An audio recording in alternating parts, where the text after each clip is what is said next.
ప్రతి పెద్ద టెక్ కంపెనీకి ఇక్కడ రీసెర్చ్ సెంటర్లున్నాయి. వాళ్లు అంతలా ఈరోజు మనం ఒక చాలా ప్రత్యేకమైన ప్రదేశం గురించి మాట్లాడుకుందాం. ప్రపంచంలోని 3 అతిపెద్ద మతాలకు పుట్టినిల్లుగా, ఒక రకంగా చెప్పాలంటే గుండెకాయగా ఉన్న ఒక ప్రాంతం. అదే ఇజ్రాయెల్. దాని లోతైన చరిత్ర, దానికున్న ఆధునిక సంక్లిష్టతలు, వాటన్నింటినీ వివరంగా ఇప్పుడు చూద్దాం. అసలు ఈ ప్రాంతం గురించి అర్థం చేసుకోవాలంటే కొన్ని ప్రశ్నలతో మొదలుపెట్టాలి. మొదటిది, ఈ ప్రాంతానికి గుండెలాంటి ఒక నగరముంది, జెరూసలేం. సరే, అది మతపరమైన విషయం. మరి అక్కడున్న ఒక సహజ అద్భుతం సంగతేంటి? ఇక చివరిగా ఈ కథలో ఒక ఆధ్యాత్మికమైన, దాదాపు ఒక మిస్టరీ లాంటి విషయం కూడా ఉంది. ఓకే, ఈరోజు మన ప్రయాణం ఎలా సాగబోతుందంటే, మొదట ఆ భూమికున్న వైరుధ్యాల గురించి చూద్దాం.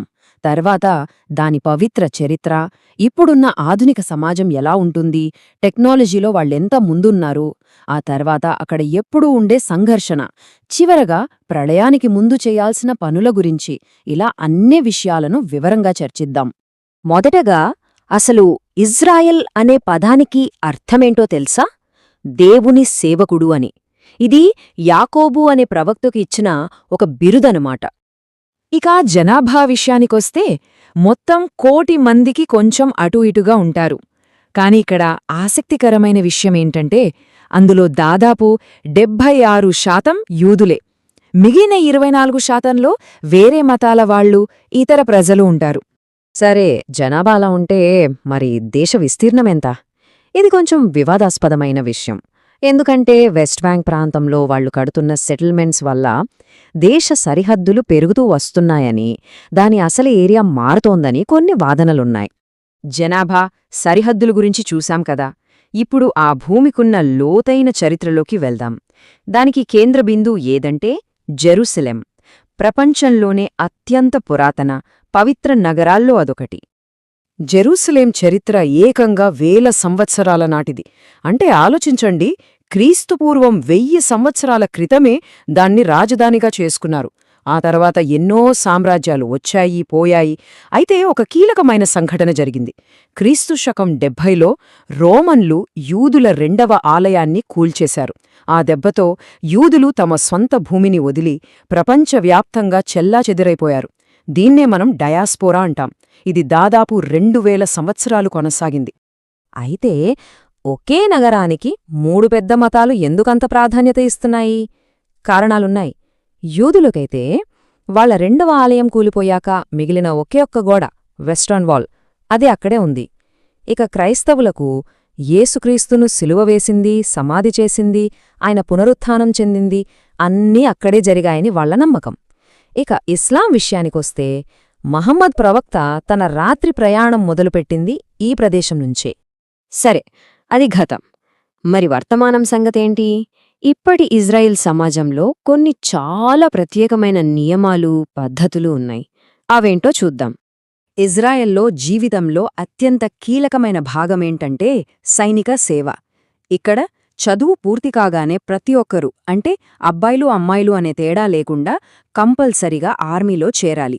ఈ రూల్ అక్కడ యువత జీవితాన్ని పూర్తిగా మార్చేస్తోంది. సైన్యంలోనే కాదు, బయట వర్క్ ఫోర్స్లో కూడా మహిళల పాత్ర చాలా పెద్దది. దేశంలోని మొత్తం పనిచేసేవాళ్లలో 62% మహిళలే. అంటే ఆలోచించండి, చాలా అభివృద్ధి చెందిన దేశాల్లో కూడా ఈ రేషియో ఉండదు. ఇక ఎడ్యుకేషన్ సిస్టమ్ అయితే ఇంకా భిన్నంగా ఉంటుంది. ఇక్కడ ఆంట్రప్రెన్యూర్షిప్కి, అంటే సొంతంగా ఏదైనా వ్యాపారం మొదలుపెట్టడానికి చాలా ప్రోత్సాహమిస్తారు.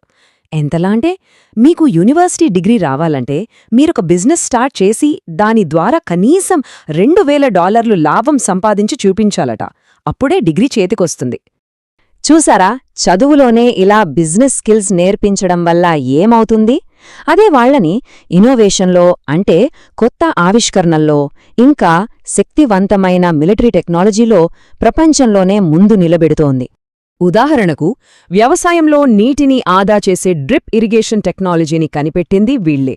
మనమిప్పుడు వాడుతున్న మొబైల్ ఫోన్, దాని మొదటి ప్రోటోటైప్ డెవలప్ అయింది ఇక్కడే.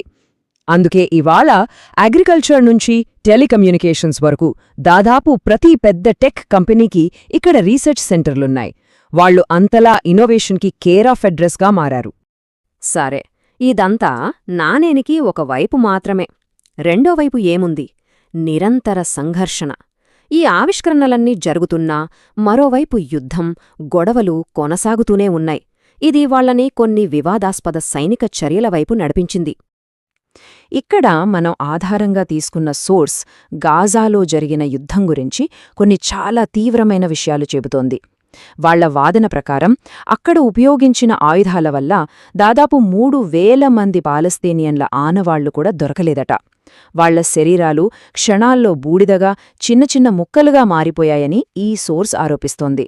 ముఖ్యంగా 2 రకాల ఆయుధాల గురించి ఈ సోర్స్ మాట్లాడుతోంది. మొదటిది థర్మోబారిక్ వెపన్స్. వీటిని వాక్యూమ్ బాంబులు అని కూడా అంటారు. ఇవి ఏకంగా 3,500 డిగ్రీల వేడిని పుట్టించి మనుషుల్ని ఆవిరి చేసేస్తాయట. రెండోది వైట్ ఫాస్ఫరస్. ఇది చర్మాన్ని ఎముకల దాకా కాల్చేసే ఒక రసాయనం అని చెప్తున్నారు. జనసమ్మర్దమున్న ప్రాంతాల్లో ఇలాంటివి వాడటమనేది అంతర్జాతీయ చట్టాల ప్రకారం నేరం. ఇప్పుడు మనం చివరి విభాగానికి వచ్చాం.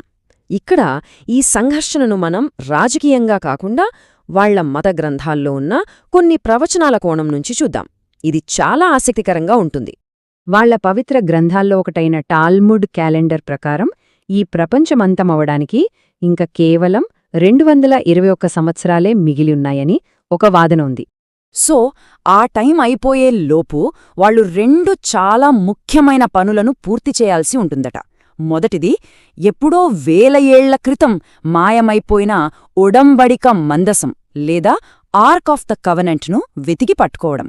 రెండోది, ఒకప్పుడు సొలొమోను రాజు కట్టించిన గొప్ప ఆలయాన్ని మళ్లీ అదే ప్రదేశంలో నిర్మించడం. చూడండి, ఒకవైపు 4,000 సంవత్సరాల గతం, మరోవైపు 221 ఇయర్స్ కౌంట్ డౌన్. ప్రవచనాలు, యుద్ధాలు, కొత్త టెక్నాలజీ, వీటన్నింటి మధ్య ఉన్న ఈ భూమి భవిష్యత్తు ఏంటి? ఇది నిజంగా ఎవరూ సమాధానం చెప్పలేని ఒక పెద్ద